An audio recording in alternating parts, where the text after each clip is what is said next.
The House of Mystery presents Inside Writing, the radio show where authors discuss their writing process in all genres.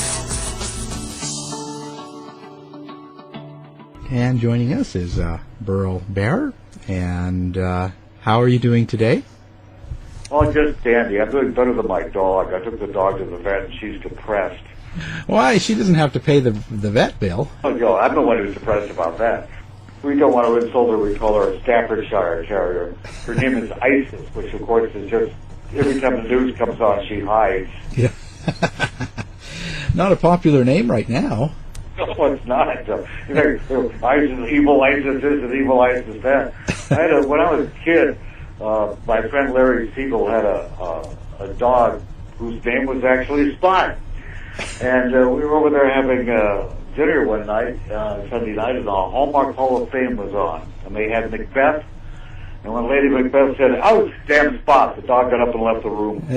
You've just been a god in the writing world. Oh, yes. That's like ISIS. Yeah. Well, I've done a lot of writing because I'm not very athletic, and that's, have an excuse why I'm not exercising. I have to write. I read 2 of your books. And really? Yeah. Which 2 did you the mini book about the Tacoma murder. Robert Henry. Yeah, that's it. And that was the first kind of encounter I had with you. And then after That's a tragic story, that one. Oh, yeah. That was, they all are. All the reasons, the people aren't familiar with the story. It was, I wanted to do a book on that one for a long time, and Detective Robert Yerbury was the detective on point on that one. Here you have a guy, everything's going his way, he's got a great wife, he's got a great job, everything's wonderful. He's done with work for the day, comes out to the parking lot, and out of the bushes comes a guy dressed all in black with a shotgun and like a black helmet on, and basically executes this guy right in the parking lot of the office building. Shoots him with a shotgun and takes off on a motorcycle and basically leaves no clues. And you can't figure out who would want to kill this nice guy. He didn't have any drug debts, he had gambling debts, he wasn't involved in anything shady. And, his wife just is, of course, is devastated. And,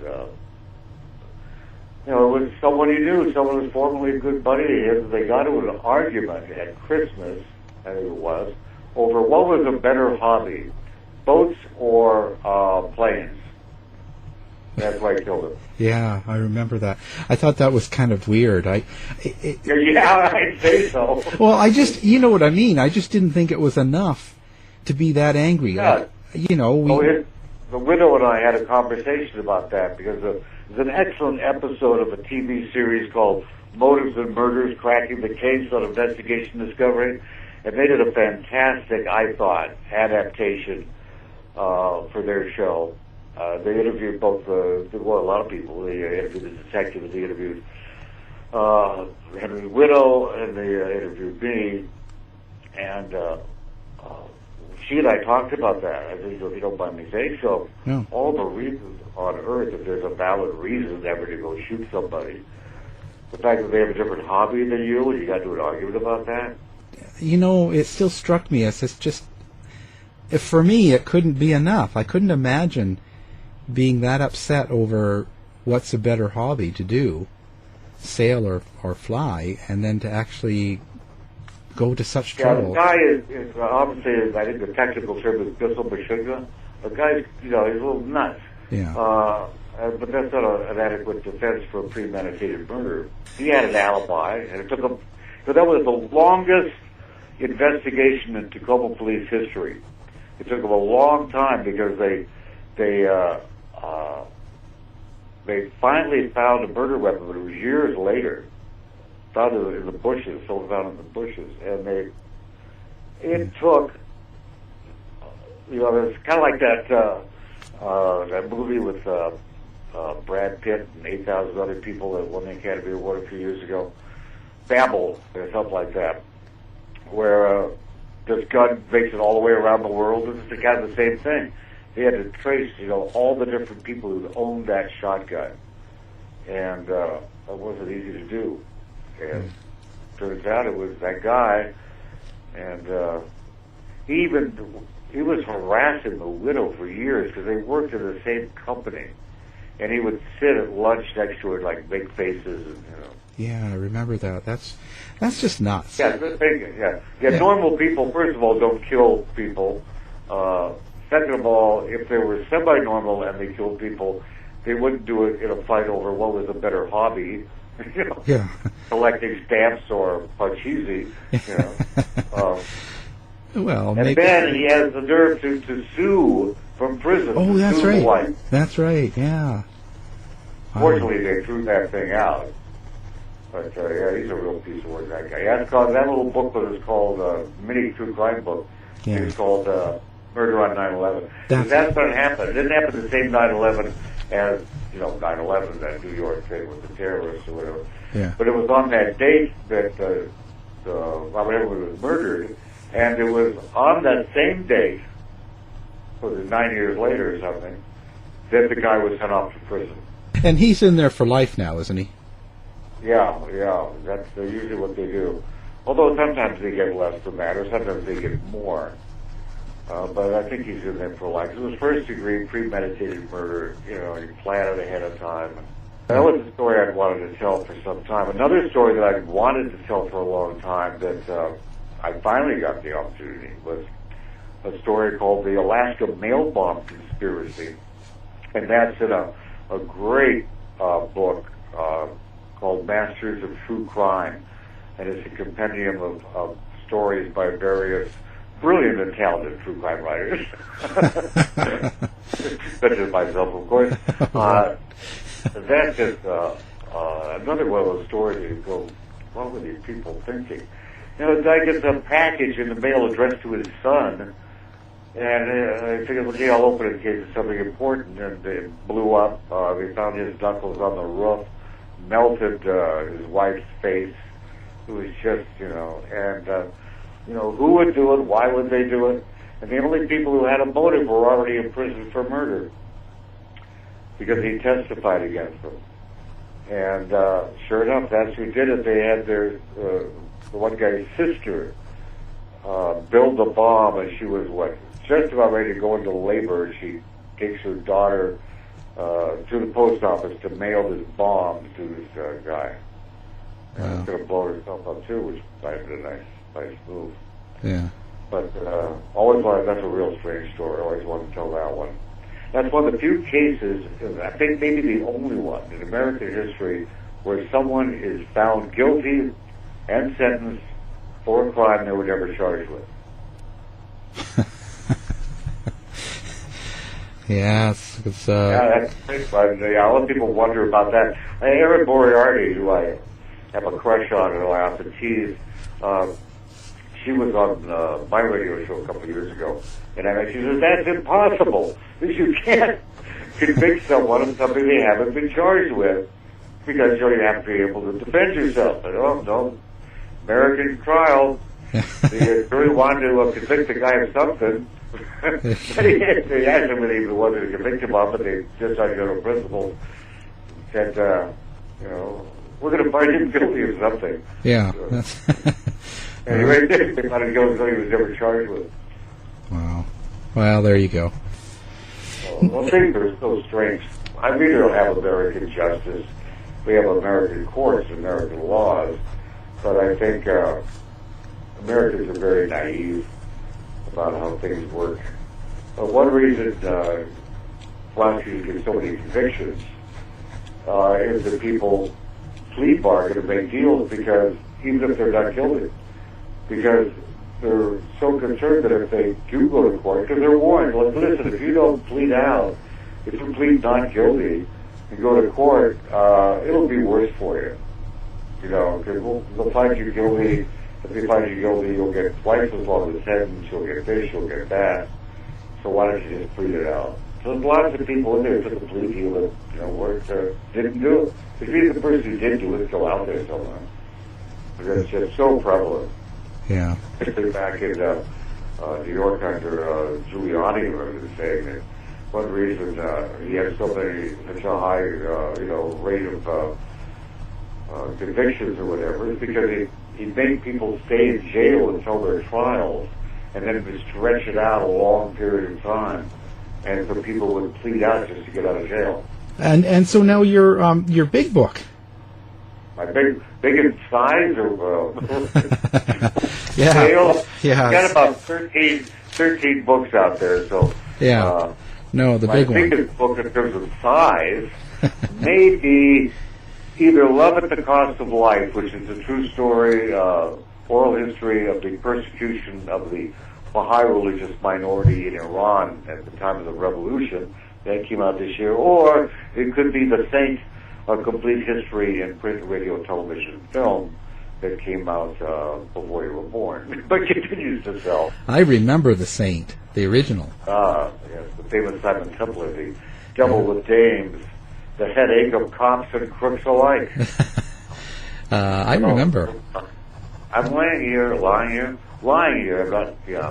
not laying there being egg.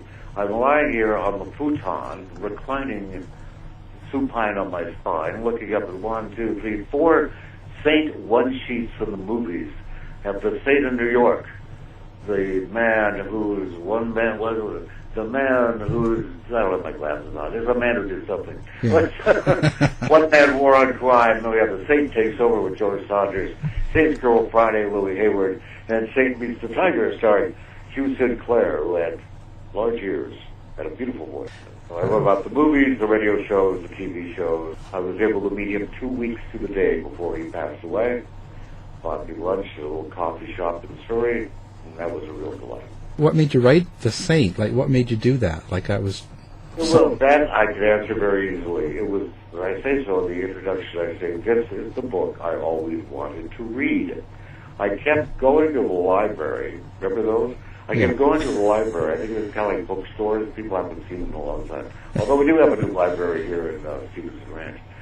But I go to the library hoping someone had written a comprehensive history of the Saint from the very first book of the 1920s up to the whatever was going on right now. And I kept looking and looking, and finally, well, I thought I was going to write a magazine article for, I think, Video Review or Video 1 and 2 on the Saint movies that were available on VHS at that time.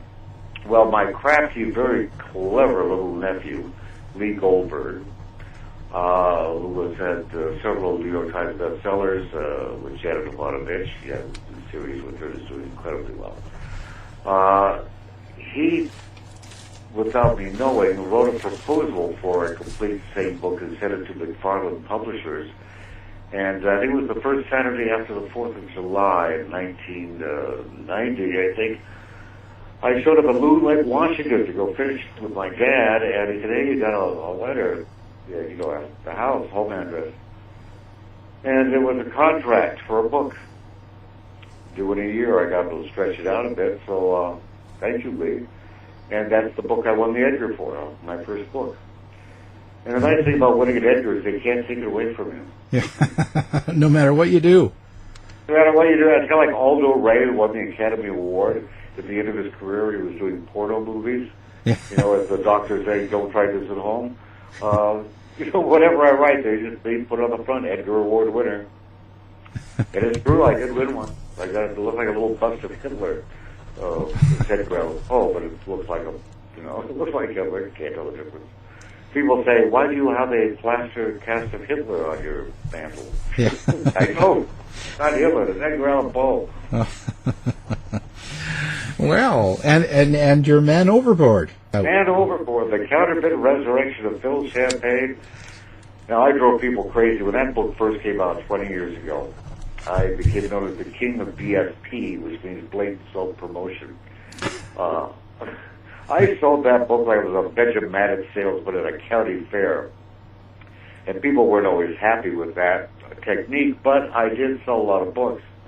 Now, 20 years later, Man Overboard, the counterfeit resurrection of Phil Champagne, is back with a new introduction, a couple new paragraphs, new ending, new pictures. It is a true story, I guess, unless it's a pack of lies. And if it is a pack of lies, at least the lies are well packaged.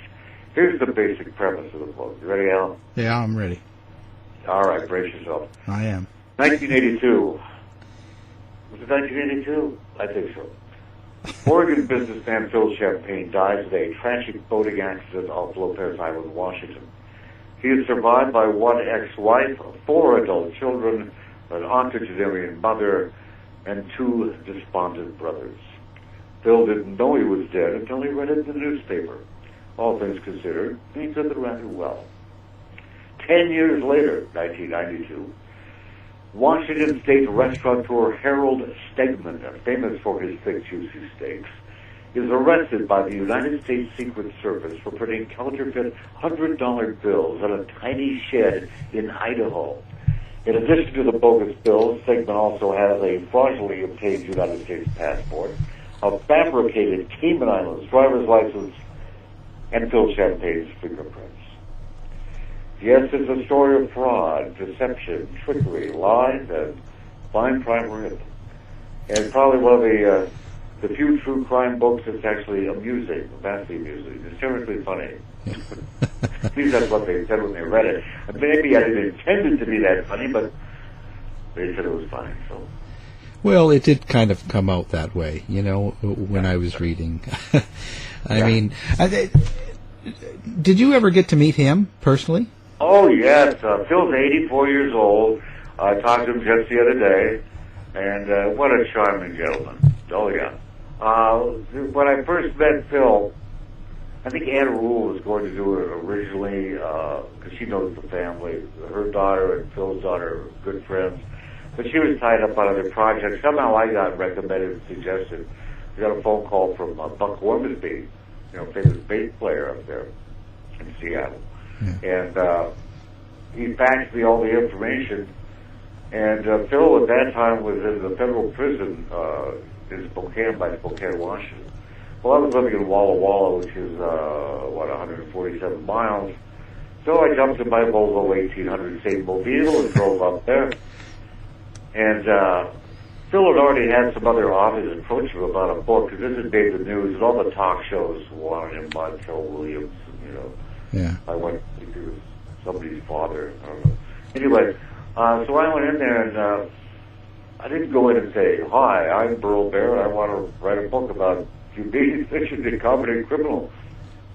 Instead, I went in and I got out a cup of coffee in a styrofoam cup, sat down, sat down opposite him and said, "How good were the bills, Phil?" And he started bragging about how good the bills were, that the bills made it all the way to Federal Reserve Bank in Seattle before they were detected. Well, we just kind of got off in a big conversation about counterfeiting and why did he swap the money out differently than he did. And next thing you knew, we were doing a book. Yeah, and he's been at your book signing, hasn't he, or something? Oh, that's one of G.M. Ford's history writer. Great guy. He just cracked him up. Because I took to some signings, so you could get the true crime book, not only signed by the true crime author, but by the true criminal. And by the criminal's wife. So I happen to know that the Clintons, former President Clinton and former First Lady Hillary Clinton, have a copy of Man Overboard in their ex-presidential library, I guess you call it, Yeah. Signed by Burl and by Phil and by Barb Fraley, who was Phil's wife, who didn't know who she was married. Didn't know if she was married to Harold or Phil or what it was. Yeah, that's quite a story. So, for the people that don't know, let's run through the story. How did it all start? Well, here was Phil. He was 50-some years old. He's working in the construction business. His brother, he had a company, and of course his key man insurance on Phil in case something should happen. But everything is just pretty much going to hell in a cosmic handbasket. There's problems on the construction site. If you remember in the 80s, if you were around then, the interest rates on loans for building a home were just, through the roof. No one could afford it. Yeah. He was going through a bad divorce, and to cheer him up, his brothers took him out a little, treat. Let's go sailing. Let's go up to the Great Pacific Northwest where we already are, but let's go farther up and go drinking and fishing and, we'll get some sunshine. And well, fine, except Phil got a little bit drunk, get down his deck shoes on, and they're out there in the, off Lopez Island, and Phil falls overboard. And the Coast Guard searched for his body for 13 hours, didn't find him. That's because he was rescued by an illegal fisherman who couldn't exactly take him to hospital and say where he found him. Right. All Phil had was hypothermia. The guy lets him stay there a couple of days, so he's go back on his feet, drops him off at Anacortes. Well, that's when Phil reads in the paper that he's dead. Yeah. He goes, it's a heck of a deal. I didn't just stop and think. He goes, yeah. I'm thinking, well, I could go, no, honey, I'm not dead. You keep suing me for divorce. Yeah. But everyone thinks he's dead. Now, nowadays, you couldn't get away with what Phil did, but back then you could. You could make fake driver's license, fake IDs with a letter-set kit.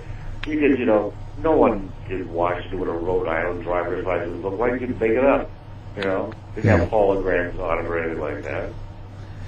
You don't just make yourself new ID, new driver's licenses. Who knew? Yeah. So he reinvents himself. Excuse me. And goes to Mexico, gets involved in all sorts of amazing adventures, goes to Florida. He's whining and dying. He's got women by the handful, got him sacked by Cordwood in the corner of the room because he was a good-looking guy, and he was useful to have around the house.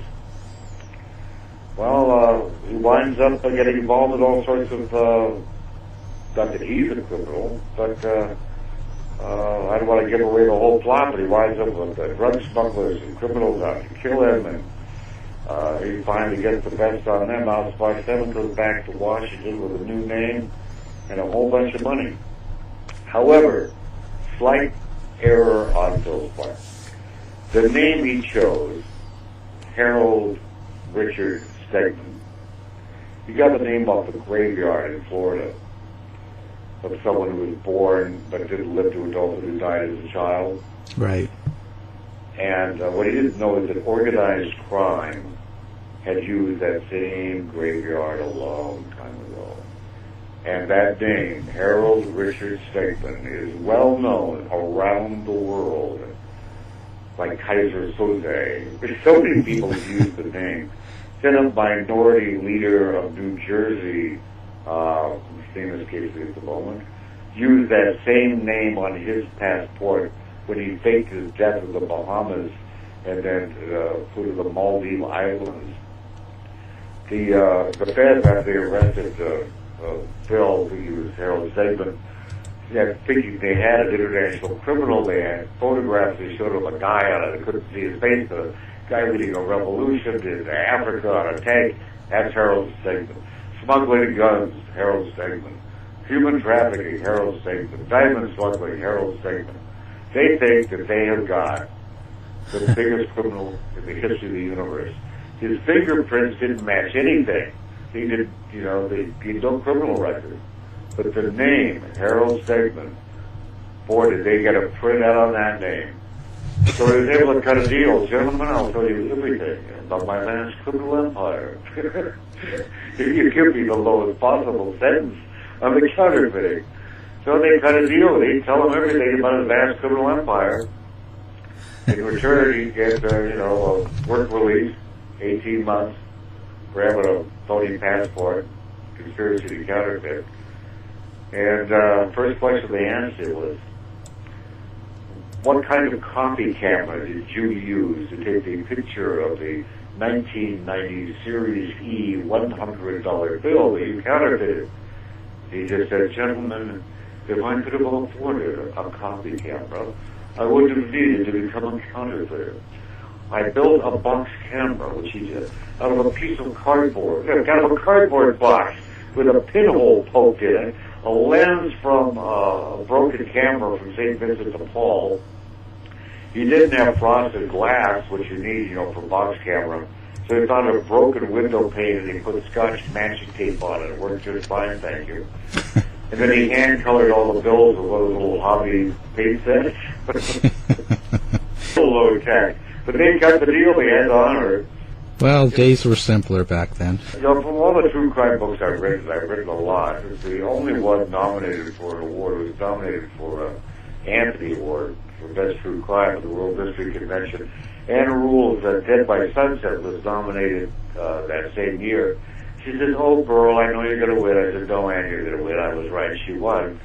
But what's interesting is that she shows up in my book, Man Overboard, because her family and Phil's family were friends. And my family shows up in her book, Dead by Sunset, because the victim worked for my brother's law firm. And in fact, the killer, the photographer, he took photographs of my brother, his wife and kids that are hanging on the wall of his home. So, true crime is a small world. Yeah, certainly is. And that, do you think that, like Phil's Champagne, or whatever his name, Harold? Yeah, Phil Champagne, that's his real name, yeah. And his brother got, $600,000, yeah. Right. So now they seem to keep going after him and thinking that. Well, yeah. In fact, they went after me. When the book came out, Federal Kemper Life Insurance Company was, because Phil was alive, they paid out. Originally, the policy was $1.5 million. They paid Phil's brother a half of that because the body wasn't recovered and the circumstances of Phil's death. Well, when Phil showed up alive in counterfeiting under a different name years later, Federal Kempers went after Mitch Champagne, Phil's brother, saying they wanted their $600,000 back. Well, they thought maybe some money was coming to Phil from the book. Maybe he had a contract with the publisher.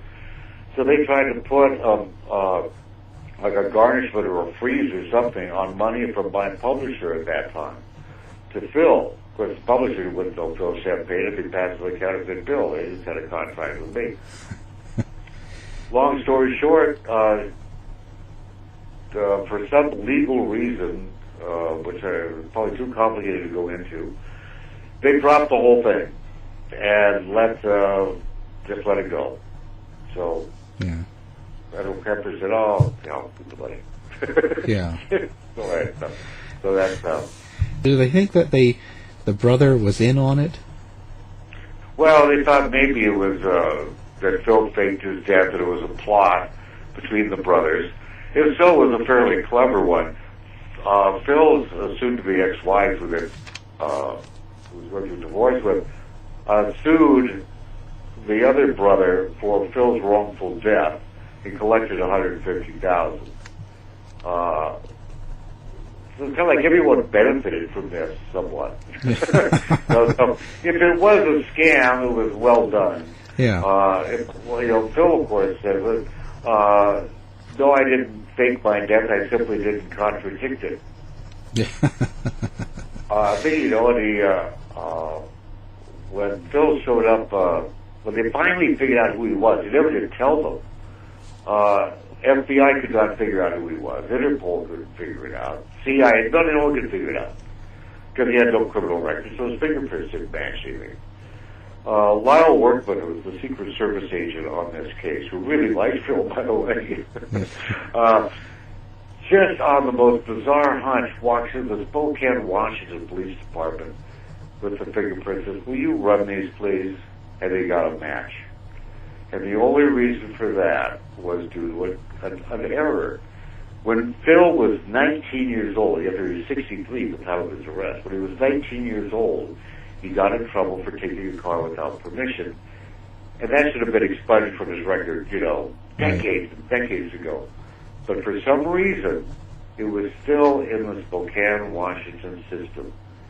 They said, "Oh, these are the fingerprints of Philip Wendell Champagne." Well, what's his criminal record? He doesn't have one. When he was 19, we fingerprinted him. Yeah. Wow. That's all. That's quite a life. Yeah, what a life. Now he's 84, he's got all these grandkids, and still good looking, still handsome and charming. The new book has pictures of him with some Vegas showgirls. Wow. Yeah, Do Really good fight. do it while you can, you know. Yeah, yeah. It was funny, you know. There was a lot of interest in making it into a movie. I wish somebody would, or a TV movie. And I was meeting this one director, producer guy.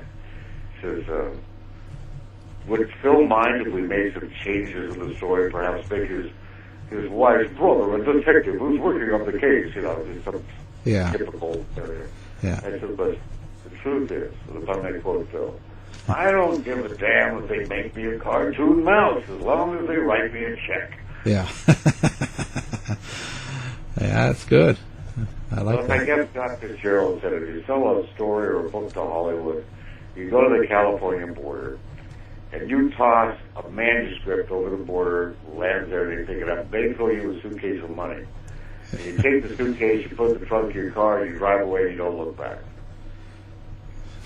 You can't be married to it because, I don't know, did you see Burglar, based on the Lawrence Block's great series about the guy who runs the older guy, the 50s, he's a retired burglar, but he winds up being a burglar again, even though yeah, yeah, Whoopi Goldberg played in the movie. Yeah. That wasn't exactly what I had in mind. Unless like Eddie Murphy wanted to play the Saint, I guess it could, I don't know. Yeah. But they change everything. Sometimes it works out. Gone But Not Forgotten, the incredible book, was made with TV movie with Lou Diamond Phillips. And the people who are male in the book are female in the TV movie and vice versa. But sometimes that works better. Yeah. Yeah, for sure. No, also you have to mention that in Man Overboard, you've got a brand new afterwards in there by Phil as well, right? Yeah.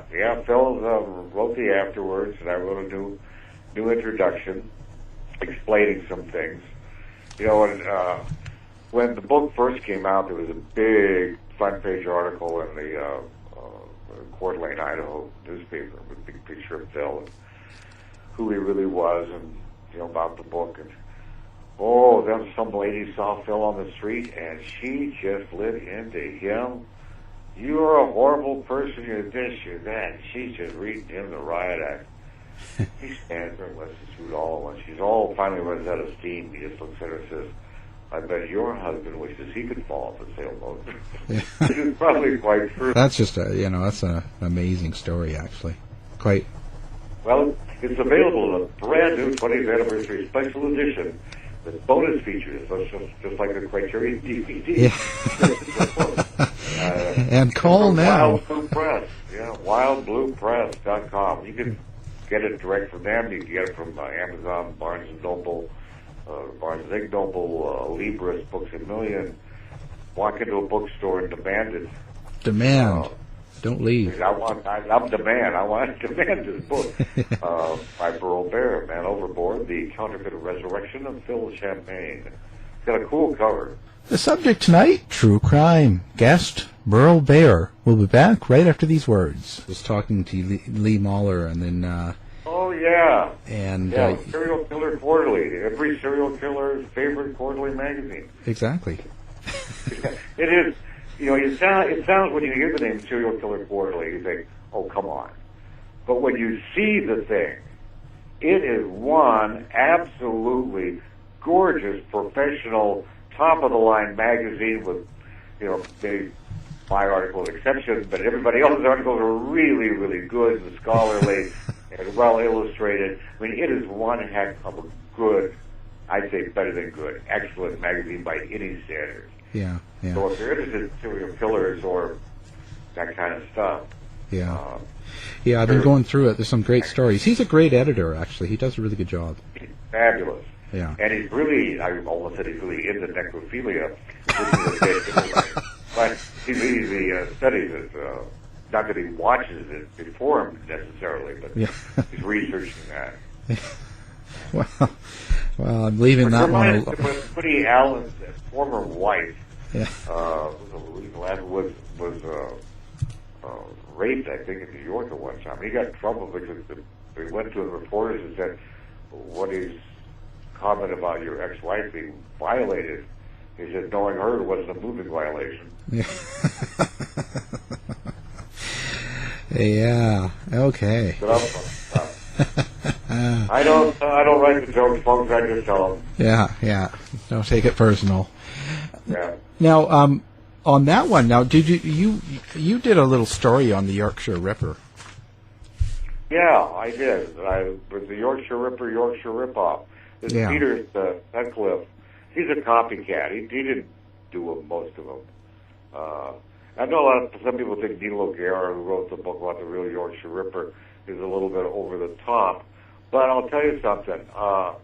His research is pretty darn good. He has some things theoretically that have already been proven and some that have been disproven. But based on my horrifying number of years as a human being on the planet, once you've been marginalized when you're right, it creates almost a panic desperation.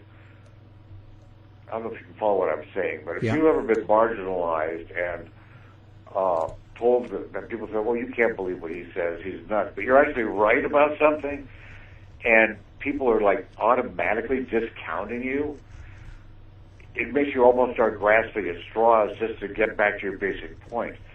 So it gets a little worked up in some areas where he needn't be, except for the fact that people have picked on him about this.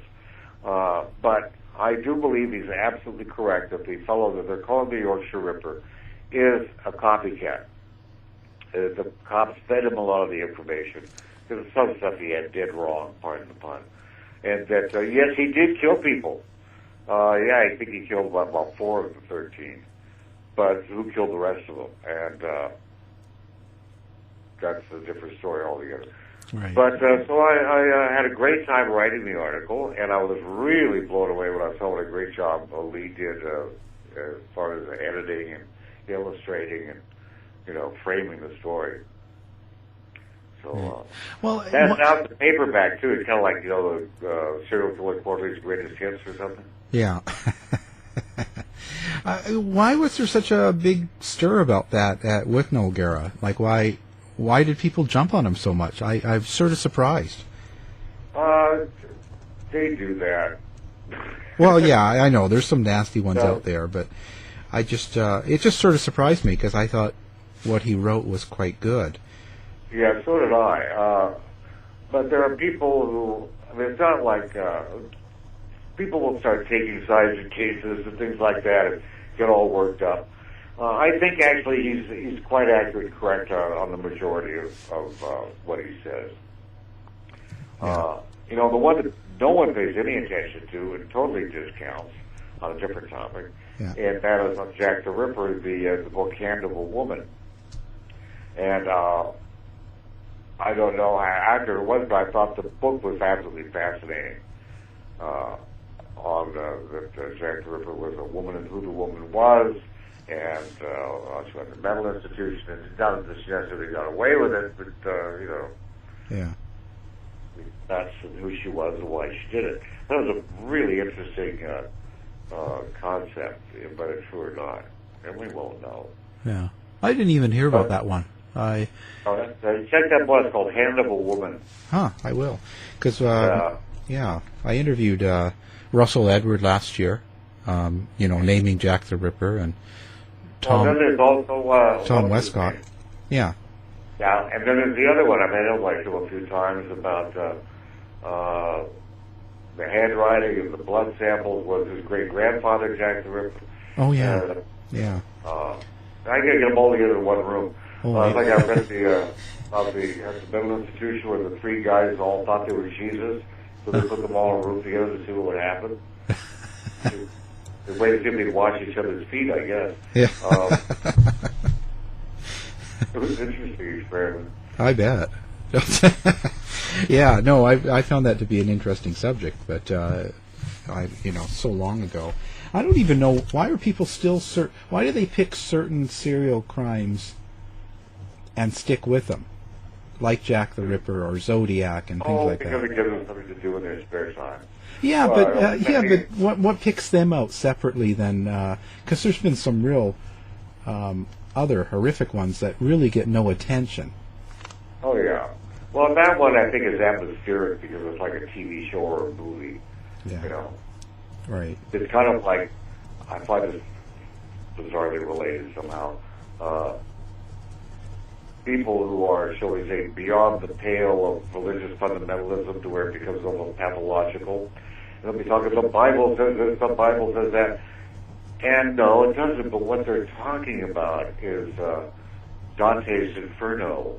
You know, they're talking about, you know, poems they never read or heard about, you know, or things they've seen in movies. And it's like, no, that's from The Exorcist. No, that's from Gone with the Wind. No, that, you know, where are they coming up with this stuff? Yeah, you know?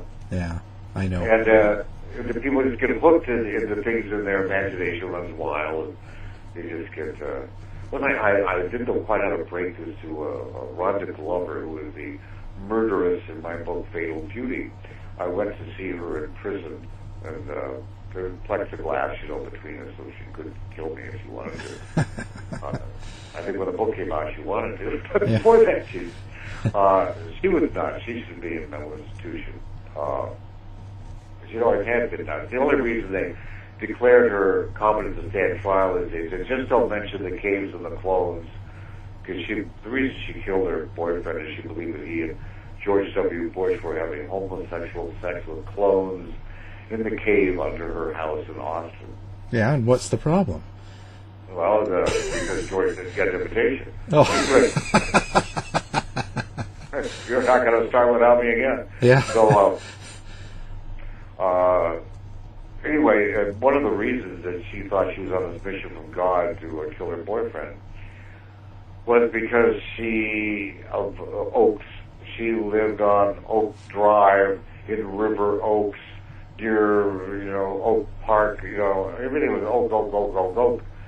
And she said, you know, in the Bible it says, my oaks are this, but I knew a little bit about the topic, and I said, oh, you're the King James Version, aren't you? Actually, it's Tabarinth. It's a Tabarinth. It's a very scruffy, ugly-looking bush. Not like George.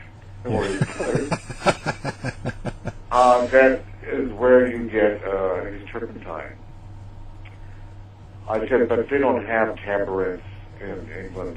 So when they did this, you know, the King James Version, they changed it to oak, because people knew what oaks were. I said, but actually, in the original Hebrew, it's a tabarinth, not an oak. Yeah. That was one big, you know, motivations of her killing the guy. Yeah. Oh, What? Yeah. Crazy. So, where do you see yourself going next? Like, what's the big thing next? Boy, I'm working on. It's almost ready to go to Wild Blue to be published. Doing a book with famed journalist Frank Gerardo. Doesn't have a title, because if we give it the original title, it's a murder mystery, you'll know right away. It's a true crime story, but we're not necessarily framing it by telling you this is who did it, you know. Okay. I'll tell you, and you won't tell anybody. No. It's a horrifying true story of a real nice guy who winds up very, very dead on his bedroom floor, and his wife is upset, his stepdaughter is upset. They do the autopsy on the guy, and they find something very peculiar. There's no reason for him to be dead. He's too healthy to be dead. Guy's in perfect health, except for one thing. He's dead. Dead. Yeah. So that question is, usually they can figure out why a person's dead, you know, within 24 hours of them dying, if they do a complete autopsy in court and everything. But they've got this body sitting there for like months trying to figure out, why is this guy dead? And his wife, meanwhile, is on the phone with the cops going, I think he was murdered by this guy who we had a grudge against him for work, kind of like Barbara Henry thing. Yeah. And so it's the story of the husband, the wife, the investigation, and finally the capture of the killer who caught themselves. The killer puts themselves into the investigation and solves the crime for the police. It is really a bizarre story, but it's pretty fascinating. And we're just putting the finishing touches on it to send it off to Wild Blue, who was going to agree to publish it. And then following that, I've got a new Saint novel that's almost done. It was supposed to have been done about 3 years ago, but it's almost done. And then I'm doing a book on a case that you should probably have on your show if you haven't already, the IRP6. Six guys from a computer company charged with a non-existent crime and sentenced 7 to 14 years in prison, and no one can quite figure out what they were arrested for or why. And that's also a pretty fascinating case because there's Homeland Security is involved, and the anti-terrorism people, and the FBI, and it's the only real danger from that case is I've had some other people warn me to say, well, if you're doing something, you're exposing some degree of corruption or whatever at high levels of our federal government, like if it was Homeland Security or showing how stupid they are or whatever, it may cause you personal problems, like they did with the guy who wrote Dark Alliance, about how the cocaine that they were selling in Los Angeles was coming from our wife's federal government to finance the Contras.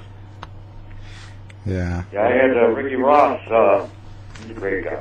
Freeway Ricky, who was selling millions of dollars worth of crack and cocaine, didn't realize it was coming from Oliver North, our great patriotic American. Yeah. What do you think of all that? Do you just think that it just goes on, that kind of corruption? Oh, constantly. Yeah. Oh, constantly.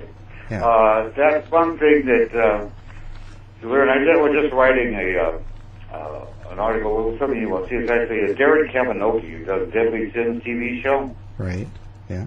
He's doing a seminar for with a company called academicaddictions.com. They do teaching seminars. You get credit for them and everything, educational stuff. And he's doing one on the history of drug laws in America and alternative sentencing. Court diversion, where you have drug courts instead of, And every major drug legislation in America has been the result of what's called a moral panic.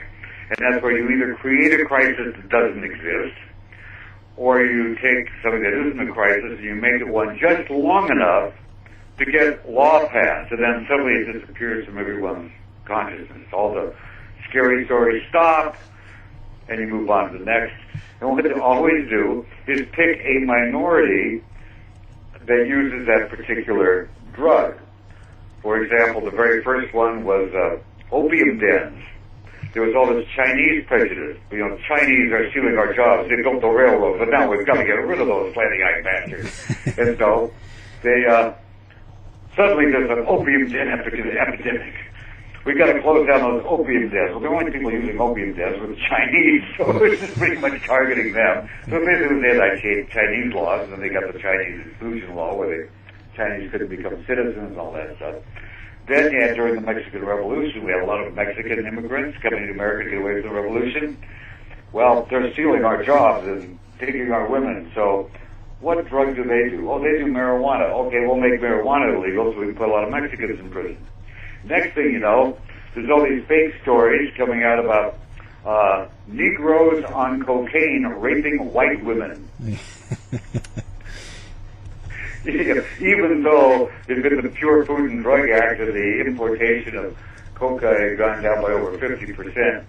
But what was the most famous moral panic was the one about crack babies. Remember that one? How all these kids born on crack with no souls will have an endless army of mutant teenage turtles or something roaming our streets with guns. And of course, that was true. In fact, during that whole drug panic of the 80s, if you look at the actual federal figures, because they do keep track of this stuff, despite what you heard Yeah. in the news, drug use was actually down in the 80s for the previous decade. Yeah. You know, and there wasn't ever any such thing as crack babies, but it did get legislation. Legislation would put more and more people in prison, which is a business together itself. Yeah, that's a business itself. Yeah. And that was one of the reasons for the bringing crack into L.A. was to make sure there was a criminal underclass that could be continually put in prison. So what do you think's going to happen now with pot kind of going more the legal way? Well, I've already seen some interesting propaganda. Just came out from what law enforcement body it was. Is because pot is now legal in several states, or decriminalized in some as well. This has really hurt the drug cartels, which you think that would be good, right? Yeah. Oh no, because they're not making all that money off of pot, they are flooding the streets. Anytime you see things flooding the streets, that means it's BS. Yeah. Flooding the streets with with methamphetamine, and people get all upset. Dude, we better make pot illegal again so we won't flood the streets with methamphetamines. First of all, the cartels don't even deal with methamphetamines. You can make that at Walmart. Yeah. You don't need to be in the Andes, to grow it. Yeah. You can, oh, come on. Here's a real clue for you. Anytime you see the word epidemic used, and it's not referring to smallpox or typhoid fever or any other real communicable physical disease, that means someone's working a moral panic. Because anytime you take a social issue and use epidemic, it means two things. One, you don't have to deal with the social issue, or whatever the social problem is. And two, someone has to carry that epidemic disease. That makes it them and us. If it's an epidemic of what? Oh, gee, who uses this? They're talking about a heroin epidemic. That must be those heroin addicts. Let's lock them all up. Or shoot them or whatever. Yeah. Or if it's blacks in the inner city with crack, oh yes, let's make the the prison sentencing for people doing crack 100 times greater than people doing powder, and arrest a lot of black people. There's always some legislative motive or groups that want federal funding because they can treat the problem, right? These people start lobbying for pieces of money. There was just a study done when I was researching this on methamphetamine laws and who frames them, who frames the problem, and that it's mostly law enforcement. Law enforcement frames the problem, not necessarily creates it or invents it or whatever, and then gets legislation passed, and then gets funding to fight the problem that probably wasn't there to begin with. Yeah. I was reading articles about the meth epidemic when in reality methamphetamine use in America peaked about 20 years ago. Dr. Scott Bond has written some excellent books. I know that he's been on the show. He wrote a book about why we love serial killers. And he writes for Psychology Today, and he teaches a class on deviant behavior. He hasn't brought me in as a specimen yet. He wrote a great book called Mass Deception, Moral Panic, and the Iraq War. And he studied all the build-up to our invasion of Iraq in the structure of moral panic and how it was orchestrated. The words that are used that are like buzzwords that you always use in a moral panic. You identify things as evil, or people as evil, because the only way you deal with evil is kill it. You can't negotiate with it. So you have your axis of evil, you have this evil empire, whatever it is. How do people get a hold of you if they want to get a hold of you? I have got a page on Facebook, several pages actually, and I do a radio show called True Crime Uncensored. It's on outlawradiousa.com every Saturday at 2 o'clock. By email, I have two actually. Adora Burl, how do you like that? Yeah. ADORA BURL, Adora Burl at gmail.com, or Burl at burlbearer.net. BARER. And also I have a website, burlbearer.net. It's got a charming picture of me. And you can go on Amazon or Barnes & Noble and type in Burl Bear, you'll see, wow, you can buy all sorts of books. Just tons. Yeah. It's the Really goddess. suggest you buy all of them. Yes.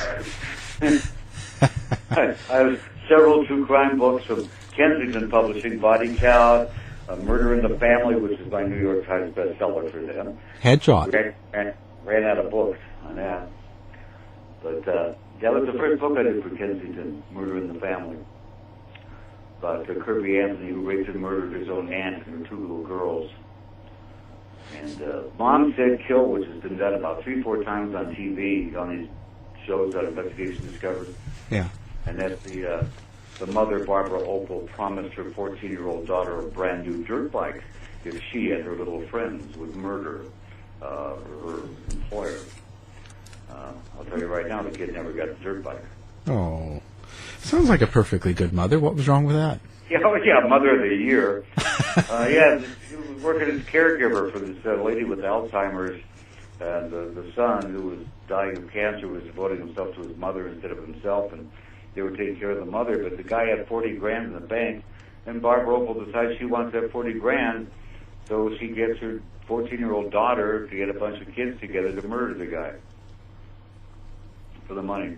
Wow. $40,000. As long as she gave them something for it, I think it was good. Well, yeah, she probably could get a dirt bike. Yeah, well. Make them work for it. That's responsibility. Yeah, well, teach them a good work ethic, you know. You want that bike, you got to kill Jerry. Yeah, you got to do some work. They did kill Jerry. Yeah, do it right. And then Fatal Beauty about, Rhonda Glover, who killed her boyfriend because he was having sex with George Bush in a cave. And, well... Body Count, true story of the Spokane serial killer, Robert Lee Yates. And, Headshot. That's 2.5 psychopaths, 3 trials. That is really the most bizarre case. That really is over the top. I mean, Andrew Webb kills a guy, slashes his throat because he doesn't want to get in trouble. He got in more trouble for killing the guy. And then his buddy shoots the guy in the head for no reason. They bury him, and then he thinks, gee, if they ever find that body, they'll find the bullet in his head. They can trace it to my gun. So he goes up and tries to dig the bullet out of the guy's head. Can't find it, so he cuts the head off, puts it in a bucket of concrete, and throws the bucket in the Puyallup River.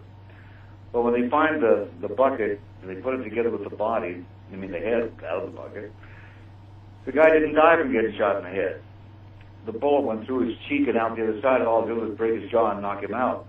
Apparently, he came to just as they were about to bury him, and being they'd already decided to bury him, they stabbed him 17 times. That's a real strange case. There were 3 trials, 1 mistrial, and an appeal to the state Supreme Court on that one.